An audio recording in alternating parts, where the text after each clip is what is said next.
Good evening. You are listening to Right on Campus, the UW-Eau Claire College Republican podcast.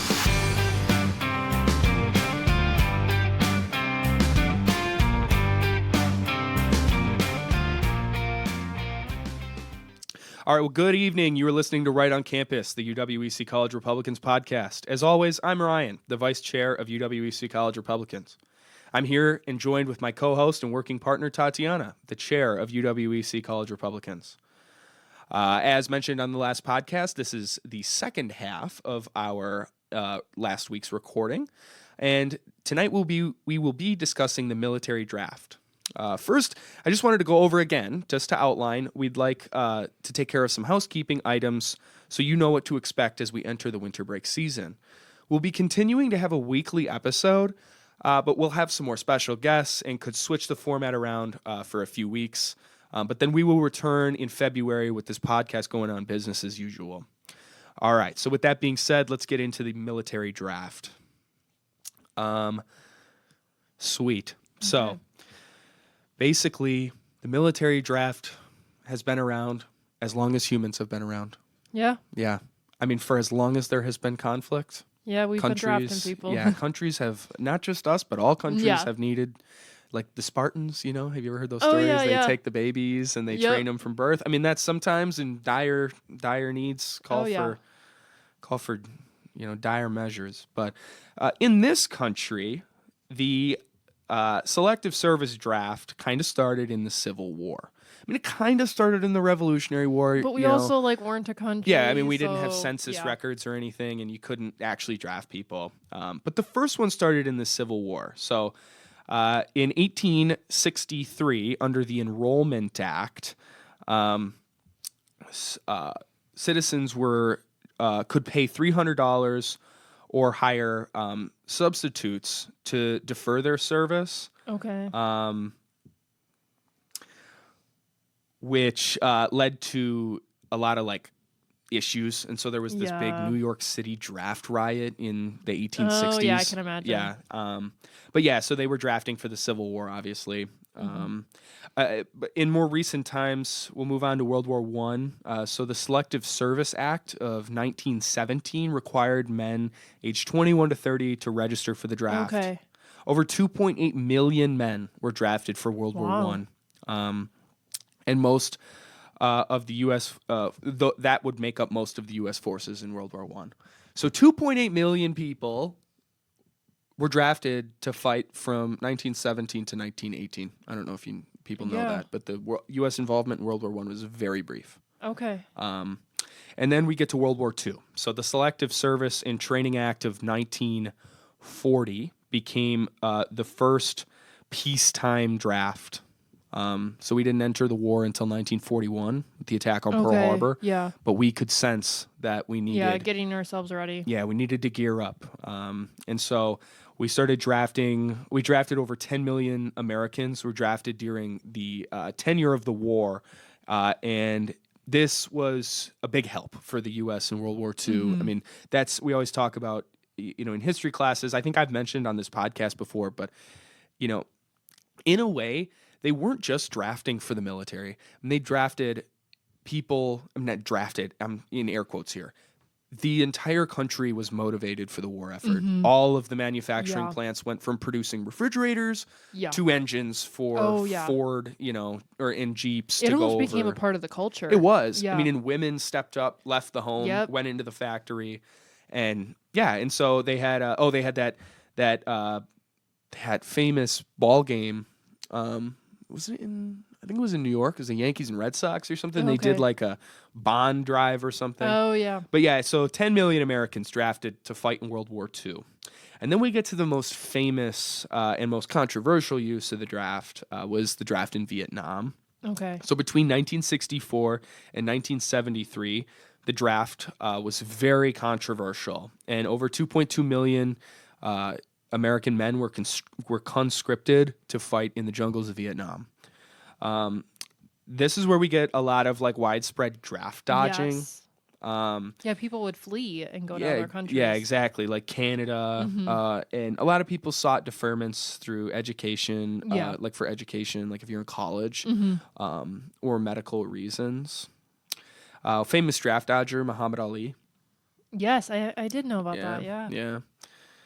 So, the wars on popularity led to anti-draft protests, and one of the most famous, if not the most famous, anti-draft protest was the Kent State protest, which then turned into a shooting, Yep. and they call it the Kent State Massacre.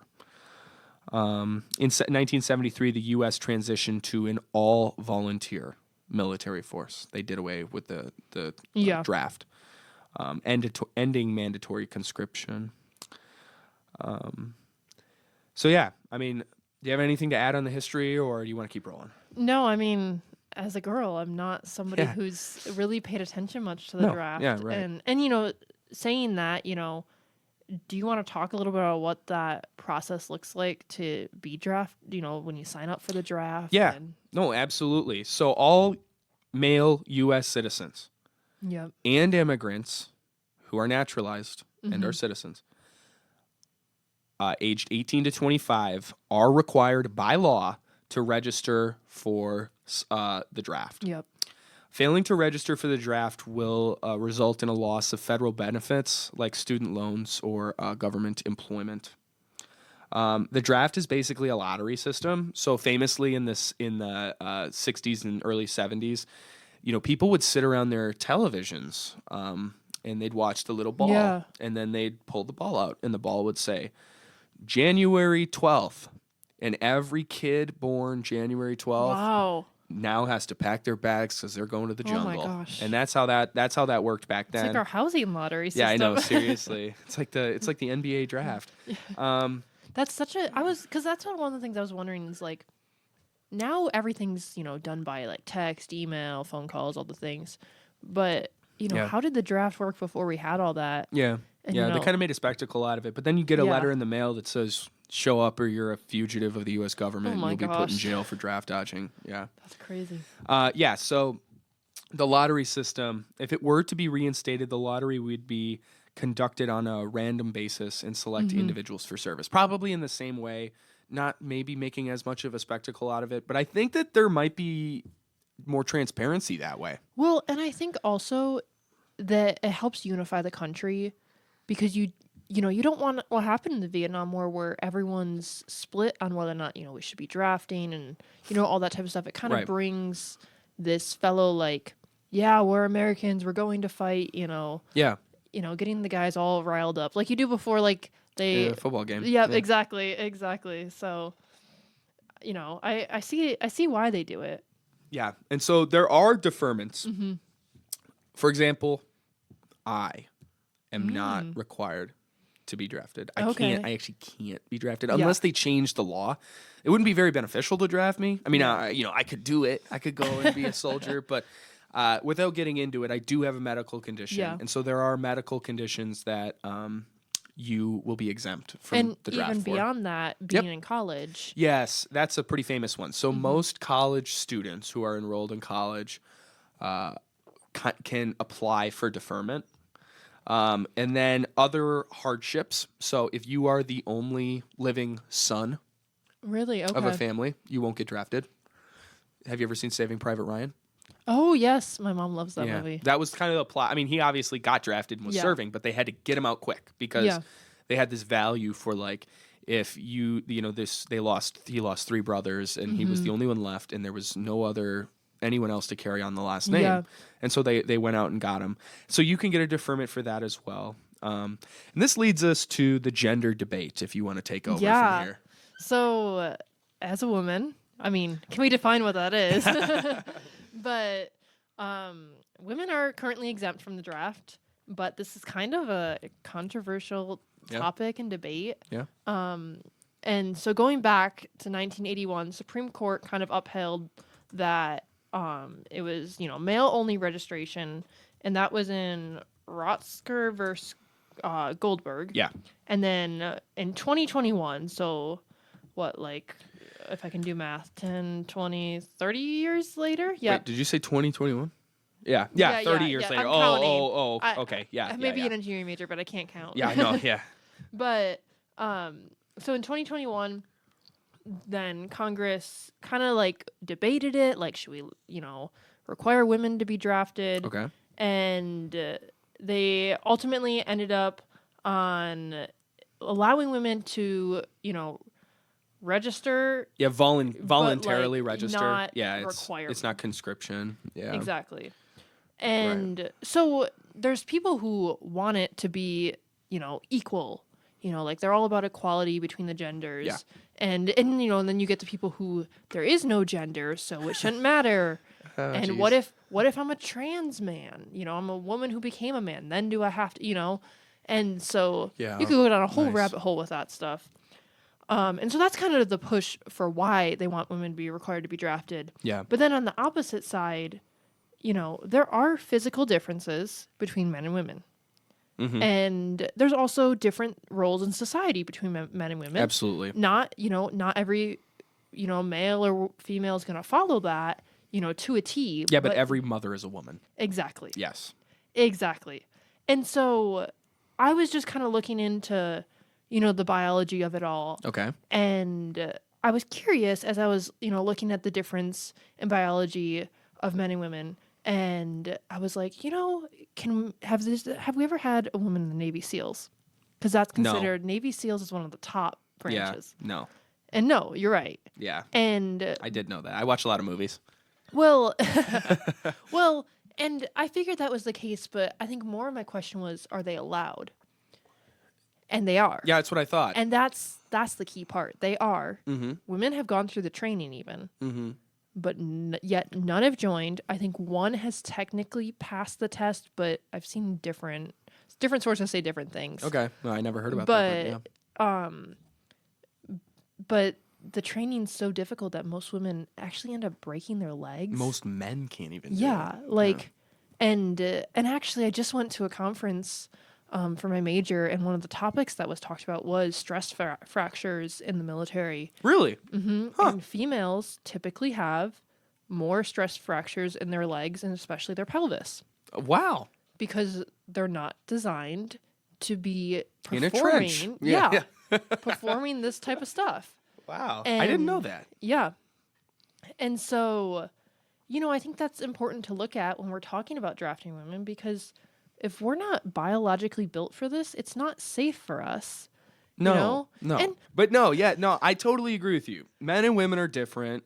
Mm-hmm. And first of all, men, guys, we got to take care of our ladies. We got to take care of our mothers and our wives and our girlfriends and our friends and the women in society. You have a duty to protect. Exactly. Right? And so we shouldn't be looking to be quite frankly, I might say something pretty controversial. So, Yeah, go for it. Pete Hegseth is getting Yep. in a lot of trouble for saying this, but I totally agree with him. Quite frankly, I don't know if we should totally be limiting, but for one, we should have a set standard. There should not be different standards. Agreed. But I think we shouldn't. I want more women to not be dying in combat. Yeah. When, no offense, but like straight up, that's a job for men to do. Like, and it's always been a job for men to do. And Yeah. it just kind of I get what needs you're to be saying. that way. And it's more beneficial to the flourishing of our society if our women are domestic engineers. Yeah. Maddie likes to say Yes. that. So I don't know. That's my opinion on that. I don't think we should be looking to have women going and fighting jihadists in the mountains of Afghanistan. Well, that's another point, fair point. A lot of these, we talked on the last episode, a lot of these Muslim countries do not value women in the same way our society does. Yeah. What happens when And- you get captured? Right? Oh my gosh. Or I never even thought of that. Even if I have. Yeah, I'm sure. Or even if you're going in undercover, how do you go undercover you can't. Well, the spy, CIA likes to have women. Yeah. because you just bat your eyelashes a few Oh, times, and all the okay, bad yeah. guys are like, "Oh, hey," you know.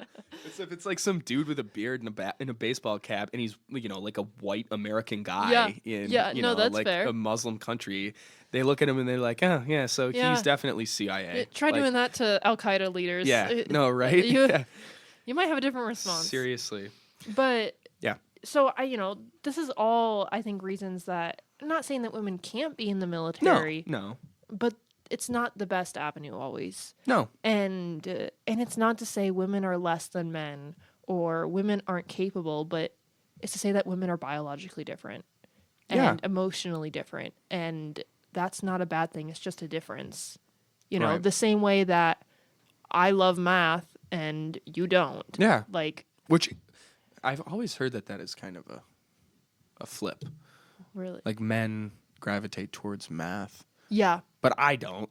I'm not a math guy. Actually, so I am a logic guy, but I'm not a math guy. No, in my physics class, I really struggle with physics, and I notice a lot of the females do, and it has to do with spatial visualization and stuff. Oh, wow. And they're all I could go on a whole thing. Yeah, with you that. could. You could walk circles around me on the science stuff, which I love. And But like I can do all the math in physics, but I have a hard time with the concepts of it. Interesting. And that's pretty common for females. Wow. So to say, men and women are different, and I don't think it's beneficial to our society to draft women. No. So No, right. Right. So, there are some pretty common arguments for reinstating the draft. Yeah. One of these being national preparedness. In this world that we live in right now, I think the majority of Americans currently have always been relatively anti-intervention. Yeah. It's actually shifting the other way, and we're going to talk about that at the end, my poll results, because I was a little surprised. I was as well, yeah. But with that being said, like, Americans have not supported, actionable intervention until it necessitates it. Yes. Or there's something big happen. Because people didn't support U.S. involvement in World War II until Pearl Harbor. Well, and I think, I think in general our society has gravitated towards violence a little more. Certainly. And, that's a whole nother topic that I think, we can dive into in a future episode. Absolutely. Well, in like a fun fact about World War II is, do you know who we attacked first after Pearl Harbor? Oh gosh, Mom, don't listen to this. It's okay. We went into Europe. Really? And there was a lot of discontent about that, because obviously the Japanese just knocked our. So why not hit them? Well, so the Italians and the Germans declared war preemptively. Yes. Like right after Pearl Harbor, and so they called it the. What was it? It's funny. It's like Germany first or Europe first. It's either Europe or Germany first doctrine, and FDR sent troops into Europe first, and then we went and looked into the Pacific. Okay. But with that being said, national preparedness, it's on everybody's mind right now. Like we constantly talk about this on our podcast, like with this theater, that theater, this theater, that theater. The thing is, none of them are close. None of them are actually close. Yeah. None of them really pose a threat to, the everyday citizen's national security. Like, it'd be one thing if you were like an Israeli national and you lived in Israel and you had to, hear air raid sirens going off like every day. But I don't even know. Do we have air raid sirens? It's not like we're going to get hit by anybody. No, I just hear the tornado siren every Friday. Whatever Tuesday, I thought. Or maybe it's Monday. I don't know. Back home, I know it's Friday. Yeah, it changed for me too when I came up here. I was so thrown off. But yeah, so that's kind of a common argument for the draft, is like we need to be prepared in the event that something were to happen. We need to be ready to jump into action. Yeah. Another one is shared sacrifice. So a lot of countries have the draft for every male. Like every single male in the country has to serve. And that actually Israel is one of those. Right. We're going to talk about them, and then namely South Korea has another one too. But this shared sacrifice idea that everybody should have to have this, common, link to the defense of their country and sacrificing their time at minimum, whether that be, some people will give the ultimate sacrifice, but in peacetime, Israel and South Korea also do this too. And it's just this idea that you need to serve. So another one is then skills training and civic engagement. So people who serve in the military are very patriotic. Yeah. Most folks who are in and then come out of the military have a deep respect for the flag that they wear on their shoulder. And Yeah, I think that, true. this could maybe address some of the anti-American sentiment we have that's with our very own true. people. That's very true. And like think about the conversation with regard to the national anthem and the flag and people kneeling and burning flags. I mean, if those people had to watch friends get injured or worse in combat, do you think that they would be burning the flag that pulled them out of that situation? Yeah, I don't think so. Well, and I think we've lost touch with that because we haven't been in a conflict in so long. Our generation has really never experienced something that big, like a world war, even like Vietnam. Yeah. And 9/11 but they had a lot. They didn't draft, and then they had a huge volunteer service, and we were all young. Exactly. I was gonna say I wasn't even born. I wasn't born either. I don't think most of our listeners were born. My brother was born 5 days before. Yeah, Rachel's sister was born before as well, but so they like were it's even on the young. cusp of us. Yeah, they were only exactly. a year or two old. A few seniors here probably were. Yeah, but, right. Right, and anybody who's listening who's older, than 2001, no, exactly. we'll understand that was a big thing. But even then, we did a lot of fighting in Afghanistan until in Iraq until But I don't think it was very the mid 2000s. Then we started to withdraw troops and exactly, and it wasn't very much talked about as much. No, yeah.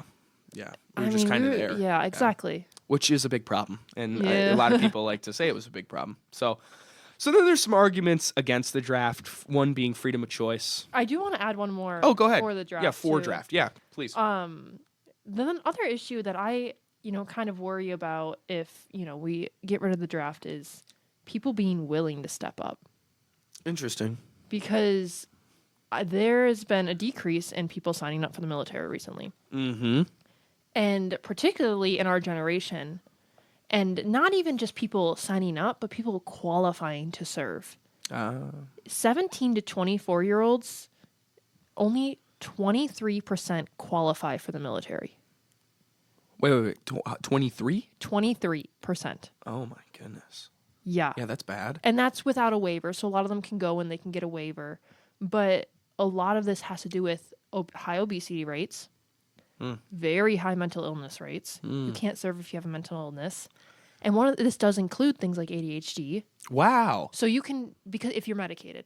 You're right. I did know that. You can't go to boot camp with and take medication. Exactly. Yeah. So you can get a waiver, but you have to be willing to get off your meds. Mm-hmm. Which for some people, they literally can't. That's me. I've always wanted to serve, but I literally cannot go off my medication. So I can't.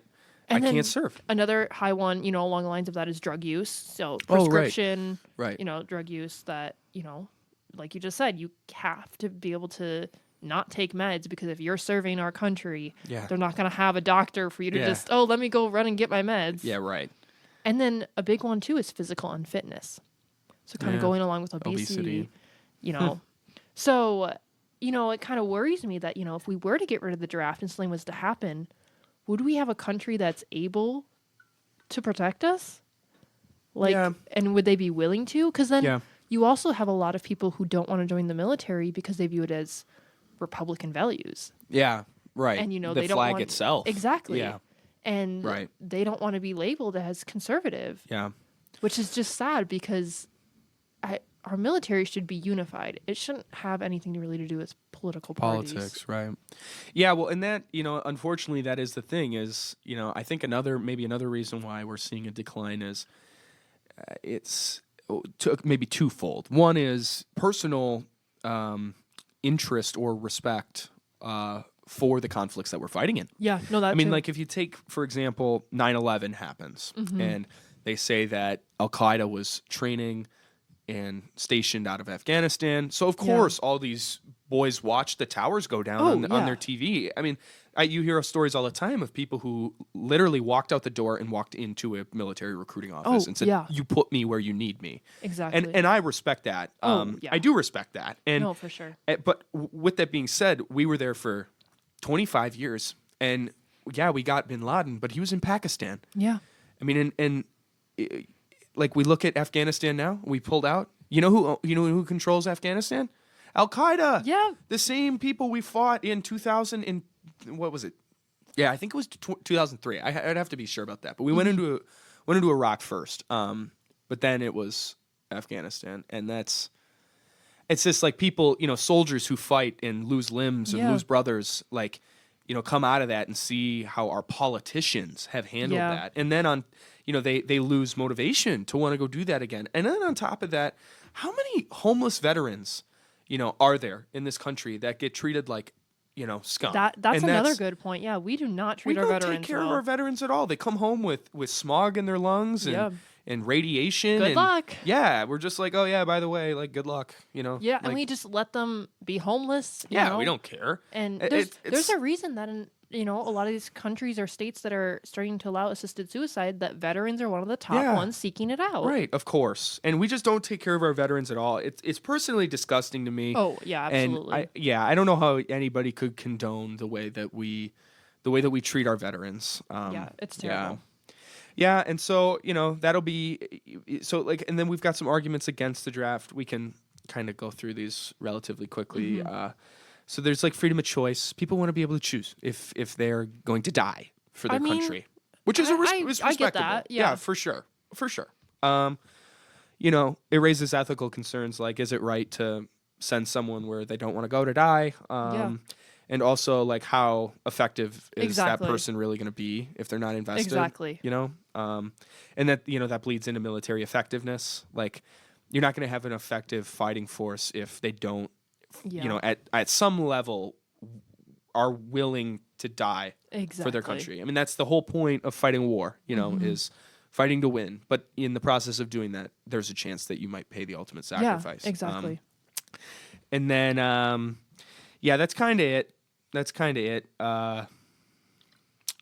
So I wanted to talk about a few case studies here of universal conscription. Okay, yeah. So the first you mentioned was Israel. Yes. So all men in that country have to serve for 32 months. Yep. And actually all women have to serve for 24. Really? Yes. So all men and women who are born in Israel have to serve in the Israeli IDF. And there are some exceptions for religious or medical. Yeah. Most the countries typical, do that. Yeah. But how has this worked out for Israel? Well, it's built this national identity that is clearly unshakable. Well, if you meet someone who's lived in Israel, they very much care about what's happening in their country, and they're much more in the know about their country, I feel like, than most Americans are. Because I feel like a lot of Americans aren't very informed on basic American values and policies and foreign affairs and whatnot. Right. And, part of it is Israel geographically is very They also have a very center. tight ethnic Jewish identity. Exactly. And so there's this very strong identity tied to it. Right. No, for sure. And so they, they have had these challenges, though, integrating certain minorities. So there is a large population of Arab Israelis. And in Israel, I mean, it's going to be kind of difficult for a very pro-intervention government, to conscript ethnic Arabs, to go and kill ethnic Arabs. And so that's like, that's going to be an issue for them. But Israel has built this national identity where that is one of the strongest in the world. I mean, they love their flag, they love their culture, they love their religion, they love the land and that they live on. Yeah, and each other. And so I think that goes back to like maybe a pro of the draft. Like it can be successful for national identity. And so another one is South Korea. So on last week's podcast, we talked about the DMZ, just very briefly about North Korea, South Korea, and then how it looked with Israel and Syria. Yeah. So North and South Korea have historically had this just bloodthirsty, vengeful conflict that has been in this the longest stalemate actually in world history. The war technically never ended. Wow. Yeah, it's still technically going on. They just have this demilitarized zone or the DMZ, and And yeah, so in South Korea, men must serve 18 to 21 months, depending on what military branch they decide to serve in. Okay. Women do not have to serve. Okay. And then the cultural effects of their forced conscription are that there is another strong national identity, like a South Korean national identity, and they love their way of life over there. Yeah. They love their culture. They've been able to export a lot of their culture across the West. So, like, the first thing I would think of is, well, personally, I'm a food guy, so Korean barbecue chicken. Okay, yep. Like, I'm serious. Like, the fact that they have this national identity and have been able to bounce back from the North Korean and Chinese invasion, like, they have been able to embrace the West, embrace their own culture, and protect themselves, insulate themselves by requiring all of their men to fight. Another one is K-pop. Oh, yeah. I don't know much about it, but I know that there are some sycophants that just love K-pop. Yeah, I feel like K-pop is kind of like the smaller version of One Direction. Yeah, it's like taking the boy band era from like the mid 2000s and giving it a foreign spin in modern times. No, exactly. But in South Korea they are big time. They love education and they love to produce tech. So how does this impact that? Yeah, so when you're taking these men out of the workforce for 18 to 21 months, they're obviously not producing tech. So like Samsung, South Korean. LG Electronics. LG, wow. Kia, right, South Korean. They're big time tech producers. So that's kind of the take on South Korea as well. And then I just wanted to touch again on the post-Vietnam era effects of the draft. So you talked about challenges of recruitment, and but I did want to say that the all-volunteer force we were talking about, Afghanistan. We have been able to, through a volunteer-based military, have a very effective fighting force. Yeah. I mean, like, our military has been the strongest in the world. It's going to continue to be. I hope. And like I was looking at some stats about like recruitment and stuff, and in 2023, technically only the Space Force and the Marine Corps reached their recruitment goals. But the Space Force, it's a Space so Force. Cool. Gonna build the Death Star. Yeah, that'd be cool. But no, so Space Force and Marine Corps were, the only two that reached their recruitment goal in 2023. But I don't think that means that the other ones, like, looking at the numbers, they weren't too far off, and like, that's a goal. You're not always going to reach your goals. It's not, it's a concern, but I don't think it's something we need to be freaking out over yet. Yeah, well, and a lot of people like to talk about the wokeness of the military. How the military has really gone woke under the Biden administration, and quite frankly, for a little longer. I mean, Trump did his best, but people like to always say that Trump totally didn't know what he was doing in his first term, which, no offense, but it kind of seems like that. Like, there's definitely some areas he was lacking. He needs to improve on. But the wokeness and the standards dropping and the outward appearance that the military is giving off is just totally soft. Like, I don't really care. Like, it's soft. You can't be having like, oh, U.S. military ads where it's like, we are all about love. Yeah. No, you're not. You're about national defense. Exactly. And like, who fights your wars? Like, who is the most jacked up, ready to go, wanting to fight? It's young men. How do you get young men to want to fight? You put a giant flag on the screen. You put some guys doing dope, cool stuff. Yeah. You don't put like butterfly. Did you see that ad? There was like a butterfly, and it was like, like a lesbian family. Yeah, like happy and like. Yeah, it's like, that's not how you like, and not to glorify them, but I watched it in comparison to a Russian military ad. I mean, and they're fighting a war on their border.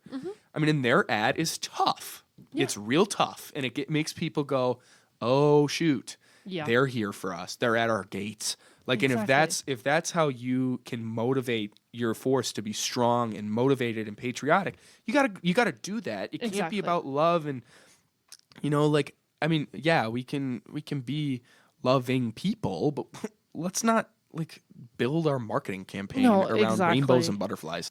All right, so then let's just move into some of our listener results from our survey. yes. So I first wanted to say thank you to everyone who responded. For weeks, I literally have only been getting like 1 or 2 responses. This week, I got 26. Nice. I pushed it really hard. Yeah, I you was sending did. it to everyone. I sent it to my family too. So did I. I was like, my brother. Yeah. I was like, you better fill this out. We Yeah. want young men. Right.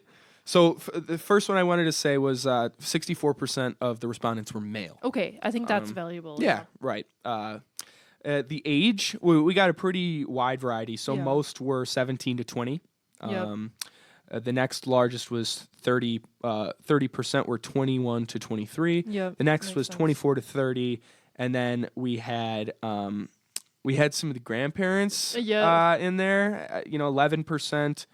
And the parents and the grandparents, Yeah, made up 40 to 65. And then we had one 65 plus. So I hope that was my grandma. I tried to get her to do it, but who knows?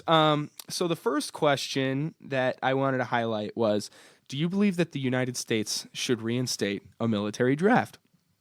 20% of people say yes. 34% of people say unsure. And 46.2% of respondents said no. I would be interested to look at gender in this. That would be really interesting. Huh. Yeah. That was interesting. I didn't expect that. I honestly That didn't is not expect what- that. I would have expected a lot more yeses. Yeses. Yeah, me too. So the next question that also surprised me, actually didn't. This one didn't surprise me. This was, should the U.S. prioritize diplomacy over military intervention? So the top respondents is 75% of people said they either strongly agree or agree that Yeah, we makes should sense. prioritize diplomacy. That makes sense. Mm-hmm. And we only got 2 respondents that disagreed.